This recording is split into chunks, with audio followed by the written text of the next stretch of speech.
স্বাগতিক ওয়েস্ট ইন্ডিজের বিপক্ষে 3 ম্যাচ টি-20 সিরিজের দ্বিতীয় ম্যাচে মাঠে নামতে যাচ্ছে পাকিস্তান ক্রিকেট টিম। 3 আগস্ট ভোর 5টায় অর্থাৎ আগামীকাল ভোর 5টায় মাঠে নামবে পাকিস্তান এবং ওয়েস্ট ইন্ডিজ ক্রিকেট টিম।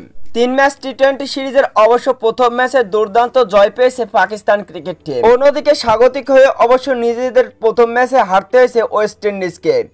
শুধু পাকিস্তানের বিপক্ষেই নয়, অস্ট্রেলিয়ার বিপক্ষেও টানা 5 ম্যাচ টি-20 সিরিজ হেরেছে ওয়েস্ট ইন্ডিজ ক্রিকেট টিম। সাম্প্রতিক সময়ে একেবারে অফ ফর্মে রয়েছে ওয়েস্ট ইন্ডিজ।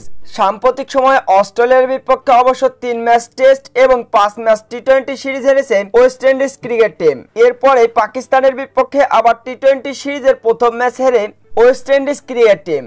তবে নিজেদের দ্বিতীয় ম্যাচে অবশ্য আগামীকাল মাঠে নামতে যাচ্ছে ওয়েস্ট ইন্ডিজ এবং পাকিস্তান। দীর্ঘদিন জয়ের দেখা না পাওয়া ওয়েস্ট ইন্ডিজ ক্রিকেট টিম আগামীকাল অবশ্য জয়ের লক্ষ্যেই মাঠে নামতে যাচ্ছে।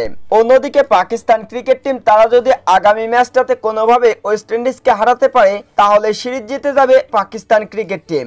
আর যদি তার উল্টোটা হয় এবং ওয়েস্ট ইন্ডিজ যদি ম্যাচটা জিততে পারে তাহলে সিরিজে এক ম্যাচে অবশ্য সমতায় থাকবে ওয়েস্ট ইন্ডিজ এবং পাকিস্তান। সিরিজটা জয় করতে হলে ওয়েস্ট ইন্ডিজকে কোনোভাবে এই ম্যাচটা জিততে হবে, আর যদি পাকিস্তান জিতে যায় তাহলে জিতে যাবে সিরিজ। তো বন্ধুরা, আগামী ম্যাচে ওয়েস্ট ইন্ডিজ ক্রিকেট টিম তারা জিতবে নাকি জিতবে পাকিস্তান ক্রিকেট টিম, অবশ্যই কমেন্ট বক্সে জানাবেন।